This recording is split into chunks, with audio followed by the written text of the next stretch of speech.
Puis rebonsoir chers téléspectateurs. Et puis aujourd'hui on est à la 4e journée du Festival international de cinéma Vue d'Afrique, 42e édition. Et on est à la Cinémathèque québécoise. Donc je suis vraiment honoré d'être accompagné de M. Gérard Lechesne, président fondateur de Vue d'Afrique et qui est aussi documentariste. Et un de ces documentaires vient d'être projeté à la Cinémathèque québécoise. Parlez-nous, M. Lechesne, de ce documentaire, l'idée initiale, comment vous est venue et à quelle date, à quelle année ça a été tourné éventuellement. Alors ça date pas d'hier, hein, c'était en 78. Et donc ce documentaire porte sur l'interdiction d'un livre qui a été d'un auteur camerounais, Mogo Betty, considéré comme un des plus grands auteurs africains francophones. Et ce livre a été interdit au Cameroun, c'est pas étonnant, mais également en France, parce que le gouvernement français ne voulait pas indisposer le gouvernement camerounais. Et donc, en apprenant cette censure, j'ai eu l'idée de convaincre un éditeur québécois, Léandre Bergeron, de rééditer le livre au Québec. Et donc on a réédité le livre, Mogo Betty est venu et à cette occasion, j'ai voulu faire un film sur les raisons de cette interdiction. Et les raisons, c'est qu'il y avait un mouvement insurrectionnel au Cameroun. Ça, c'est qui a commencé en 1955. L'Union des populations du Cameroun, l'UPC, et il y a eu une répression énorme des autorités françaises et camerounaises qui étaient alliées du mouvement au gouvernement. Et donc, ça a été une guerre étouffée parce qu'il n'y avait pas de concours extérieur à l'insurrection. Et on en parlait à peine. Et il y avait l'omerta des médias. Et donc on a voulu faire ce film-là. Mogo Betty est venu et au Québec, au moment on a tourné, ça s'est mis au Québec, au moment de la réédition du livre, qui va ensuite envoyer des exemplaires en Europe et au Cameroun, ce qui fait que la censure, comme toujours, se retourne contre elle, heureusement. La deuxième question, M. Lechesne, ici au niveau des types de documentaires, ils disent qu'il y a deux types généralement. C'est ce qu'on appelle cinéma vérité, et ça c'est tiré de la cinématographie française, maintenant Hollywood. Cinéma vérité, ça veut dire que le documentariste, il prend sa caméra et il suit, on va dire, un sujet. Et l'évolution, il ne sait pas c'est quoi l'évolution. Donc ça, c'est cinéma vérité. Et l'autre, évidemment, c'est suite à un scénario. On essaie de suivre un scénario le plus qu'on peut. C'est un documentaire. Et le documentariste évolue en fonction des événements. Et il ne suit pas à 100% un scénario comme un film ou un long métrage. Donc vous étiez comme de cinéma vérité, c'est-à-dire la caméra à l'épaule, et vous suivez, vous évoluez en fonction de l'évolution, ou c'était peut-être un petit scénario que vous suivez pour filmer, pour ce documentaire éventuellement. C'est-à-dire la question comment vous avez procédé pour le tournage, pour la captation. Je dirais aussi, le cinéma vérité, il a connu son heure de gloire. Le Québec a joué un grand rôle là-dedans, avec effectivement, comme vous disiez, la caméra à l'épaule et suivre les mouvements des gens au plus proche.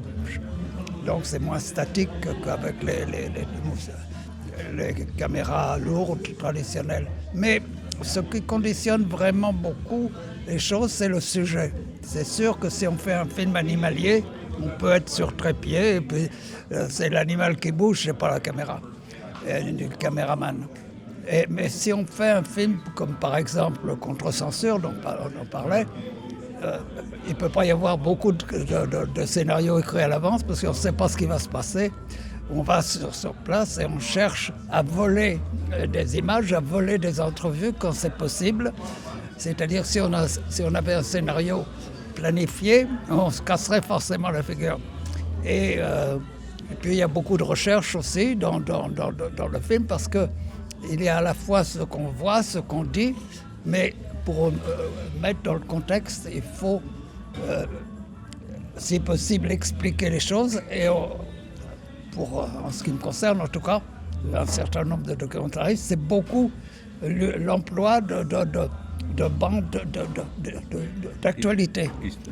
On voit comment c'était à l'époque, on voit même du point de vue adverse. C'est extrêmement intéressant parce que ça voit la mentalité. Par exemple, moi, je considère que si on fait un film sur le nazisme, c'est indispensable de passer les discours d'Hitler pour savoir qu'est-ce qu'il disait et comment c'était reçu, etc. Donc, une immersion éventuellement. Immersion dans l'environnement. Oui, tout à fait. Alors donc, voilà, je dirais que c'est véritablement d'abord le sujet qui conditionne la technique. Parfait. Donc peut-être la dernière question, on ne va pas tenir beaucoup de votre temps. Monsieur Lechesne, je sais que vous êtes très occupé. Au niveau financement, on sait que le nerf de la guerre, comme on dit, de tout film ou documentaire ou court-métrage ou long-métrage, c'est vraiment le financement. Est-ce que c'était facile de financer votre documentaire pour arriver à bon port avec cette réalisation éventuelle? Alors je suppose que vous n'attendez pas à ce que je voudrais répondre oui, pas de problème. Alors, surtout de documentaires comme ça, là, qui sont un peu subversifs, un peu contestataires, un peu accusateurs, il n'y a à peu près aucune chance de financement. Sauf si la partie adverse, si je voulais faire, je me fais subventionner par l'opposition, si elle existe. Bon. En tout cas, ce n'était pas le cas. Et donc, la réponse, elle est simple, il n'y avait pas de financement. Alors, on s'est débrouillé. On a tourné un film qui était, lui, un peu subventionné dans un pays voisin. Et puis, on a débordé. On a fait ce qu'on avait envie de faire en investissant tout. Toute l'équipe, d'ailleurs, investissait. L'ingénieur du son, le caméraman. Et donc, c'est ça. C'est un petit peu d'argent grappillé et beaucoup d'investissement personnel. L'essentiel, je pense, et même pour les réalisateurs hollywoodiens, c'est d'arriver à bon port et de finaliser, de faire le montage. Et vous avez réussi même à la distribution. On voit que le film maintenant est projeté et c'est comment dirais-je, c'est un snapshot, comme on dit en anglais. C'est un flash sur une période de l'histoire et que ça va rester pour les générations même à venir, j'imagine. Peut-être même pour des études ou pour des trucs historiques, mais vous avez réussi à arriver à mettre à bon port ce projet et ce documentaire. Merci beaucoup, Monsieur Lechesne, pour votre temps. Je vais juste dire une petite chose aussi, en ce qui concerne ce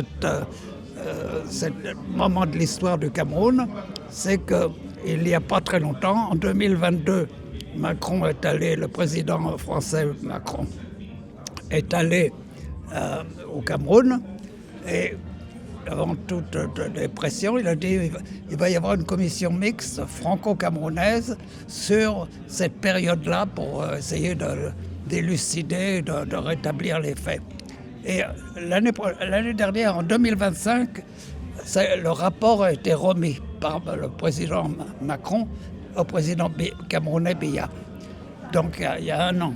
Et vraiment, une de nos grandes satisfactions, c'est en comparant le contenu du rapport et le contenu du film, de s'apercevoir qu'on n'avait pas commis d'erreur et qu'on a été quand même 40 ans en avance. Merci beaucoup, Monsieur Lechesne, pour votre temps. Passez une bonne soirée. Merci beaucoup. Merci.